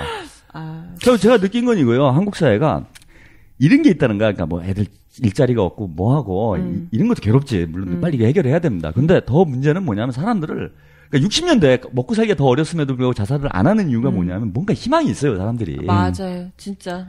그리고 최소한 뭐냐면 서로 위해준단 말이야. 경쟁을 안 해요, 그죠? 서로 다 힘드니까. 그때는 좀 손에 잡힐 수 있는 목표였어요. 예를 들면 은행에서 그러지. 그 통장 만들면서 했던 카피가 내 집 마련 뭐 통장 아니면 내 차갑기 통장 뭐 이런 거였거든. 그때는 이제 일을 하면 집이랑 차는 살 수 있었잖아. 지금은 뭐 차는 뭐 할부로 한다 쳐도 집은 못 사잖아요. 불가능하지. 그죠. 아니 뭐 당장에 전셋집도 못 구하는데 무슨 사기는? 그러니까 사실 보면 3에 그 저는 포인트가 있는 게 아니에요. 포에 포인트가 있는 거다. 포기를 했다는 거니까. 그지? 그러니까 못할 수는 있어요. 결혼도 못하고 취직도 못하고 나라가 엉망이면 뭐 그럴 때도 있지. 그냥 아직 못하는 거잖아. 아직. 그지? 아직 그러나 언젠간 될 거야. 요게 있으면은 지금 상태가 어려워도 어떻게 산다는 거야. 맞아. 근데 포를 해버리니까 자살하는 거예요. 그죠. 그러니까 이제 앞으로는 어떤 저항이라든가 그 어떤 진취적이라든가 적극적인 자세가 아니라 그 부정적인 현실에 대해서 체념적으로 수용하는 태도. 그러니까 되게 절망의 나락으로 빠지는 거. 그러니까 그게 진짜 문제인 것 같아요. 옛날에는 청년들이 그래도 대학생들이고 그런 친구들이 어찌됐건 이 사회 구조에 대한 비판 같은 걸 하면서 잘못됐다 이런 거였는데 이제 계속해서 경쟁으로 부추겨서 이 친구들이 나가 떨어지게 만드니까 이 모든 게 취업을 못하고 있고 뭐 이런 게 다 자기 잘못이 되는 거예요. 그러지. 그러니까 희망이 없고 내가 헤쳐나가지 못하는 게 다 내가 못나서 그렇기 때문에 그런 생각을 하면은 안 되는 거예요. 그러니까 그런 생각을 하니까 자살하게 되는 거야. 그러니까 너무 이게 마음이 되게 아픈 것 같아요. 박중훈 나왔던 영화 내 깡패 같은 애인인가 그 영화에서도 그랬는데 뭐냐면 우리가 먹고 살기 힘들어. 그다음 취직이 안 돼. 뭐 아이들 급식이 안 나와. 막 이런 식이 있으면 이것이 다 내가 무능력해서 물론 사람마다 능력이 달라서 그럴 수 있어요. 그래서 그런데 그런 정도는 뭐냐면 나는 경차 타고 다니는데 저 사람은 능력 있고 부모한테 물려받은 게 있어서 그랜저를 타고 다녀. 외제차를 타고 이 정도 납득할 만큼의 격차는 이해를 해요. 그런데 그 정도 노력을 해도 신분 상승이 안 되거나 계층 상승 아니면 경제적인 만족, 삶의 행복이 안 이루어지면 이거는 무슨 책임이냐면 구조적인 책임인 거죠. 그죠. 그래서 우리가 그런 문제를 해결해달라고 국회의원 뽑아준 거고 그런 문제 해결해달라고 대통령 도지사 뽑아준 거잖아요. 그런 문제 부조리를 고치지 않는 정당에 대해서 정권에서 심판하라고 야당을 뽑아준 거거든. 그 사람들의 무능, 이게 정치의 문제인 거죠. 이제 드디어 2000년대로 넘어오면서부터 현실의 문제가 정치와 다른 것이 아니라 현실의 문제가 곧 정치화. 이번에 무상급식 딱 작살 딱 내니까 경상남도 그 엄마들 학부모들 난리 났지 않습니까? 이게 해먹을 게 없다 보니까 옛날에는 부정부패라든 기업, 주식 주가 조작하고, 그 다음에 대기업에 특혜주고, 이런 것으로 권력과 기업이, 자본들이 이윤을 추구했는데, 이제는 거기서 더 탐욕스러워져서 국민들의 생활에서, 실제로 주머니에서 돈을 뺏어간단 말이야. 자유로 억압하고. 이런 문제에 대해서 정치의 문제가 결국엔 생활의 문제, 현실의 문제로 다가왔다라는 거죠. 이제, 그래서 우리가 더욱더 적극적이고 저항할, 비판할 필요가 있다는 거죠. 근데 무상급식이 생각보다 저는 그래도 애들 밥값이니까 그렇게 안 비싸지 않을까 했는데, 생각보다 그것도 그냥 일반 서민 가게에도 굉장히 많이 타격이 되겠더라고요. 무상급식이요. 이거 한번 생각해 보세요. 무상급식 안 해요. 자, 그러면은 이제 그 무상급식 정부에서 도교육청 지방자치단체에서 안 합니다. 근데 애들 밥 먹어야죠. 도시락을 안 싸다는데 지금 도시락 쌀 수는 없어요. 학교에서 먹어야 돼요. 식당에서. 그럼 어떻게 해야 될까요? 아니죠. 돈을 내야 되는데 이게 뭐냐면 민간 위탁으로 간다는 거예요. 그러니까 막 아시아나항공이라든가 대한항공이라든가 이런 CJ라든가 거대 케이터링 업체로 민영화가 되는 거예요. 그럼 밥값 올라가요. 그걸 노리는 겁니다. 이게 그 비즈니스 프렌들리 이러면서 이제 대기업에서 할 게 없어. 할 게 없으니까 오죽하면 애들이 막 골목 상권에 빵집 내고 통닭집 치킨 이런 거 하겠습니까? 이제 학교 공교육의 영역, 공적 영역, 복지 영역까지도 대기업의 자본이 들어가는 거예요. 보세요. 3, 4년 이후에 1, 2년 이후에 케이터링 업체, 급식 업체 들어갑니다. 그러면 지금 5만 원, 6만 원, 그다음에 그 친환경 유기농 급식이에요, 지금. 지역마다 좀 다른 차이는 있지만 이제 이걸 이렇게 진짜 답답해지는 거죠. 근데 뭐 그래서 제가 볼 때는 이제 쓸데없이 우리끼리 싸우지 말고 데모들을 해요. 어차피 취직 안 되잖아. 슬슬 군불 때 아주 그죠? 3월이니까. 아니 실업자가 300만이나 아니 30%나 되는데 뭐 어때래요? 어차피 할 일 없는데. 네, 감옥 가면 밥은 주잖아. 그죠. 데모라도 하자 진짜. 그러니까 우리 능력 문제 아까 뭐 능력 문제가 아니다라고 말씀하셨는데 똑같은 사람을 지금 여기 실업자에 있는 사람을 딱 그냥 집어다가 뭐 저기 핀란드에다 갖다 놔봐요. 바로 취직돼요. 거기 가면은 여러분 능력하고 상관이 없는 거야 이거는. 나라 꼴이 개판인 거지. 맞아요. 그리고 나라 꼴을 이거 조정 안 하면은 맨날 그럼 우리끼리 싸우는 거예요. 결국 실업자는 한 30% 계속 유지되는 거고. 내가 아니더라도 나만 아니면 돼. 뭐 이런 심리 있잖아요. 나는 아닐 수 있어. 맞아요. 근데 내 친구가 그렇게 되는 거야. 그럼 내가 뭐 나는 경쟁에서 살아남았다고 그래갖고 내가 행복한가? 그렇지 않잖아. 그러니까 이제는 싸워야 돼 이제. 미래에 대한 선택, 미래를 보고 가는 게 아니라 지금 현재에 대한 선택과 현재에 대한 판단과 결정이 되게 중요한 타이밍이다라고 이제 보는 거죠. 요즘 제가 무슨 어제 지난주 기사를 보니까 요즘 세대를 뭐 5% 7% 나왔잖아요. 이제 계속 늘어나니까 이제는 까르페 디엠 세대라고 그러는데요. 까르페 디엠 현재를 즐겨라. 그러니까 이거는 원래 저기 죽은 신의 사회에 나오는 유명한 대사잖아요. 근데 거기서는 현재가 이제 어떻게 보면은 자 현재를 열심히 살면 그것이 미래가 된다 이런 의미에 그래서 현재에 집중하라. 현재를 더 사랑하고 소중히 여겨라 이런 의미에 쓴 말이야 이게. 그래서 그 당시에 이제 젊은이들한테 저도 이제 제가 대학 들어갈 때 막 그 영화 나왔으니까 야 그래 뭐 저렇게 살아야지. 그러니까 꿈과 뭔가 희망 이상을 위해 살아야지. 그래갖고 이렇게 살았어. 근데 지금 까르페 디엠 세대는 그런 개념이 아니에요. 어차피 희망이 없으니까. 미래 따위야. 그냥 지금 먹고 즐기자. 그래서 해외여행 수요가 특히 그러니까 성형에 대한 수요, 성형에 대한 욕망, 그다음에 또 해외여행에 대한 욕망, 해외여행에 대한 수요, 그다음에 또 왜 SNS 때문에 뭐 음식점 맛있는 맛집 이런 데 가서 사진 찍는 이러한 거에 대한 로망과 욕망이 커져가는 게 그것과 무관하지 않은 거죠. 그러니까 소비 행태도 참 재밌어요. 그러니까 점심으로 김밥 천국에서 김밥 한 줄 먹고 스타벅스에 간다는 거야. 이게 상당히 어떻게 보면은 뭐예요? 이율배반적인 행동이잖아요. 주객전도의 어떤. 뭐 김밥이 먹고 싶었을 수도 있지. 근데 아니 일반적으로 그렇다는 거야. 그 얘기는 뭐야? 당장 어차피 희망이 없어. 미래 나아질 거 아니야. 그러니까 뭐 내가 뭐 이걸 하기 위해서 지금 뭐라 그래야 돼? 그러니까 이거를 내가 버려야 되겠다, 아껴야 되겠다 이런 개념이 아니라는 거야. 아니 이게 당장 뭐 몇천 원 차인데 몇천 원 가지고 내가 매일매일 모아봤자 어차피 집 못 사. 그래 어차피 안 돼. 뭐 이렇게 되는 거야. 맞아요. 그러니까 스타벅스라도 즐기자 지금 이 순간이라도. 이건 내가 좋아하는 거니까. 뭐 이런 식의 어떤 마인드가 형성이 된다는 거야. 내게 힘을 주는 신용카드가 있잖아. 러시안 캐시도 있고. 이거보다 나빠지겠어? 이런 거. 근데 결국은 이 젊은이들의 총합이 나란 거잖아요. 이런 어떤 어떤 세계, 이런 의식 구조를 가진 젊은이들이 이 사회 주도층이 됐을 때, 나이가 됐을 때, 뭐 40대, 50대가 됐을 때, 그 나라 전체가 어떻게 하겠어요? 괜찮아요. 70대가 있으니까. 깔페디엠 국가가 되는 거야. 야, 이 순간을 즐겨. 이미 그렇게 돼 있어요, 우리나라가. 그렇게 모두가 행복한 나라? 순간을 즐기는 거야. 순간만 즐기고. 지금 그러잖아요. 야, 금리 내려. 순간을 즐겨. 빚을 얻어. 집을 사. 그치? 터가지고. 어차피 터지면 다음 정권이야. 지금 폭탄 돌리 계속 하는 거야. 지금 가계 3년만 버티라. 최악이라고 하죠. 뒤로 계속 넘기는 거야, 뒤로. 그지? 5년 단임제 이건 상당히 돌리고. 저주인데, 뒤로 계속 던져서 뒤에 대통령이 되실 분, 누가 되시건, 한번 크게 맞을 거예요, 지금. 걱정이다. 그러면 뭐 그런 설이 있어요. 그래갖고 야권에서 정권교체를 안 하려는 이유가. 우리가 받으면 터진다. 그러니까 이런 거네. 이번에 만약에 이제 지금 여권에서 가장 강력한 대선 후보가 이제 그 김무성 무대표잖아요. 네. 무대표가 하면 무대표는 어떻게 해서든 5년을 넘겨. 그래서 그 다음에 이제 이번에 만약 정권 교체가 돼서 문재인 후보가 대통령이 되거나 다음에 되면 그때 폭탄 터져. 그러면 다시 또 정권 교체. 그러니까 똥은 야당이 치우고. 그러니까 여러분 기억을 한번 더듬어 보세요. IMF가 언제 터졌습니까? 그렇네. 97년 11월이에요. 97년 12월에 대선이 있었습니다. IMF 터지고 정권 교체가 됩니다. 그리고 이제 야당이 어떻게 했어요? 열심히 그렇죠. 청소를 했죠. 그나마 김대중 대통령이 노력해서 약간 이제 8년 청소해가지고 조금 집안이 깨끗해진다 하니까 이제 그때 스물스물 나타납니다. 그렇지. 이 MB가. 예, 그래가지고 어떻게 해요? 경제를 살리죠. 엄청 헤쳐먹었잖아, 지금. 여기저기 다. 예? 거기다가 이제, 저기를 하고 있는 거지, 우리. 덮고. 박통께서 이제 뭉개고. 완전히 빚잔치로 이제. 그렇죠. 예. 한 3년은 버틸 것 같아요, 제가 볼 때는. 지금 금리 낮추고 뭐 거의 금리 마이너스 금리잖아, 1%대면은. 그럼 어제 보니까 어제 이제 그거 뭐죠? 안심 전환 대출이라고. 어제부터 2% 대출. 난리가 났다고 하더라고요. 어제 하루에 다 팔렸대. 그래서 연장했어요. 네. 어제 하루에 다 팔려버린 거예요. 심지어는 저축은행까지도 하겠다라고 해요, 지금.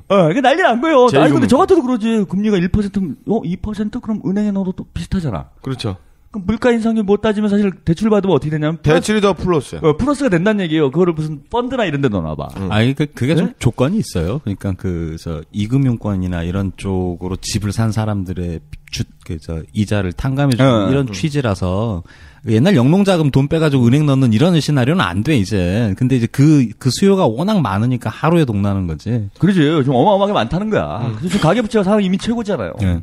그런 상태이기 때문에 여기다가 이제 이율 낮춰서 또 빚없고. 분명히 언젠간 터진다는 거야, 이게.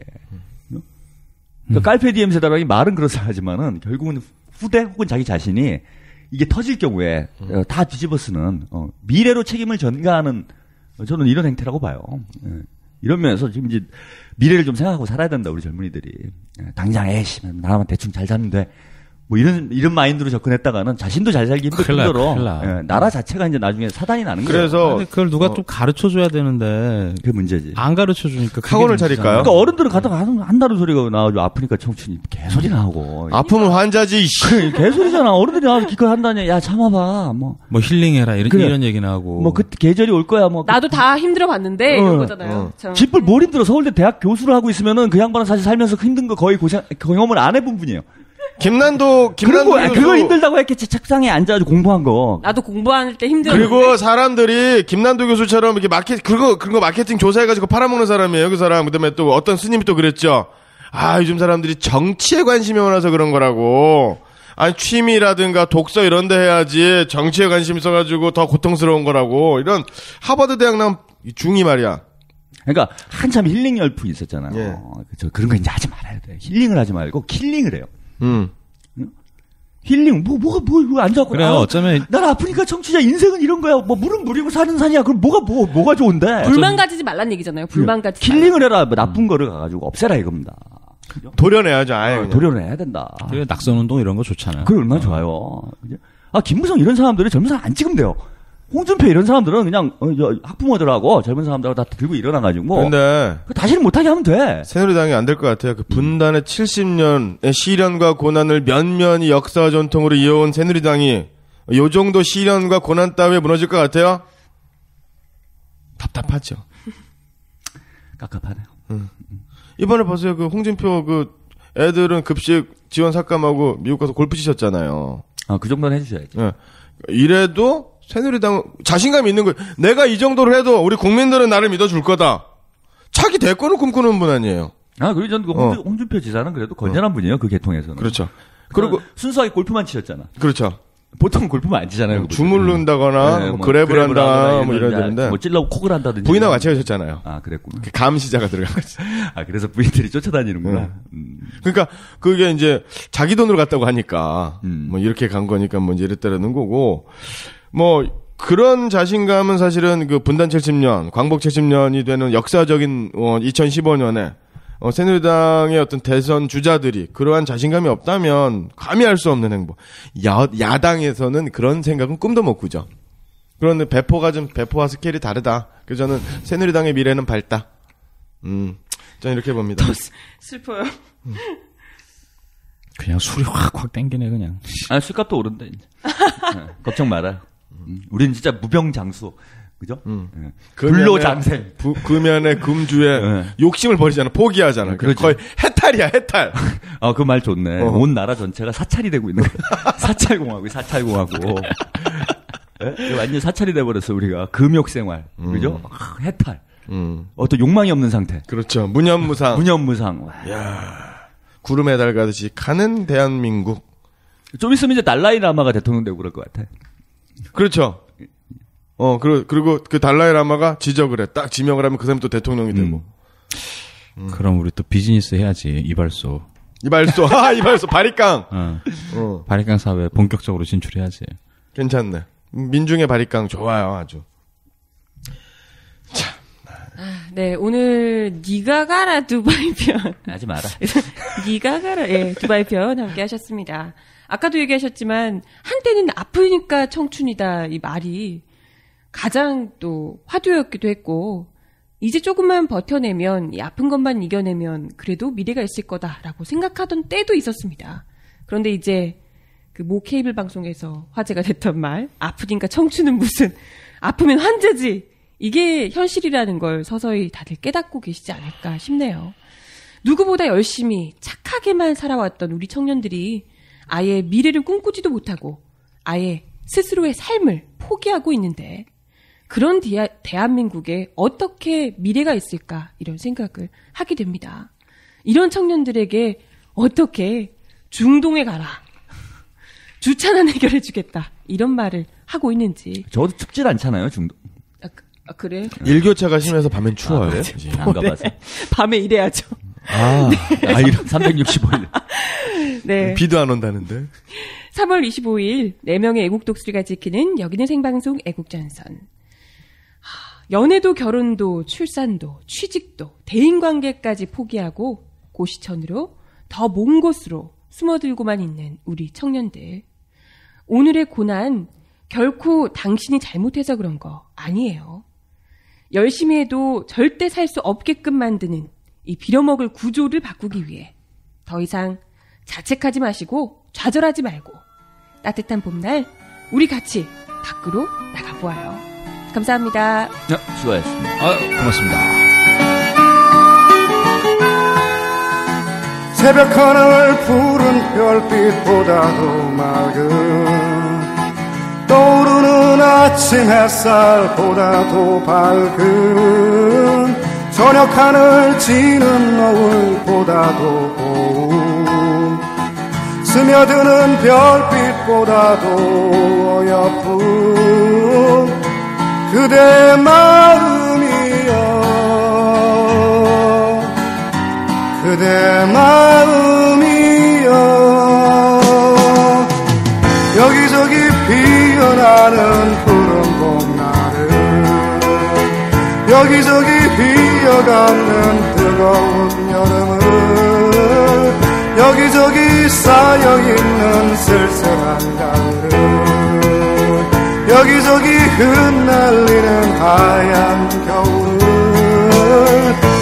이 모든 것은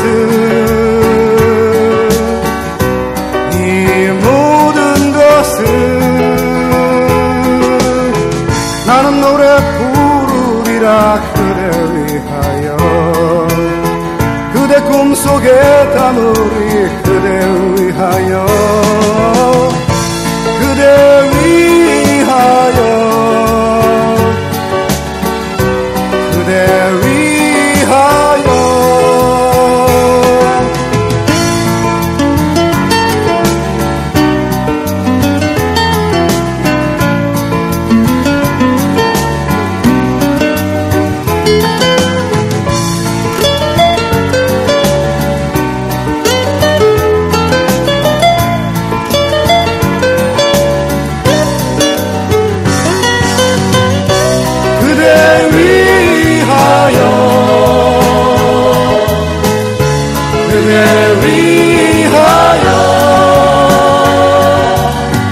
여기저기 피어나는 푸른 봄날은 여기저기 휘어가는 뜨거운 여름은 여기저기 쌓여있는 쓸쓸한 가을은 여기저기 흩날리는 하얀 겨울은 이 모든 것은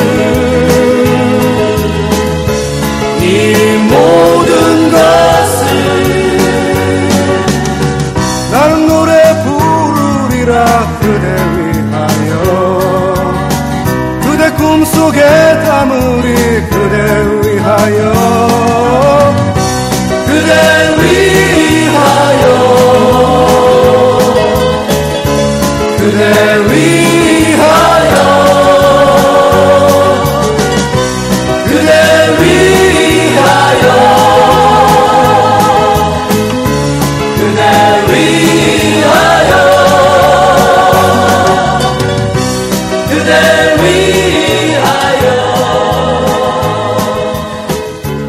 그대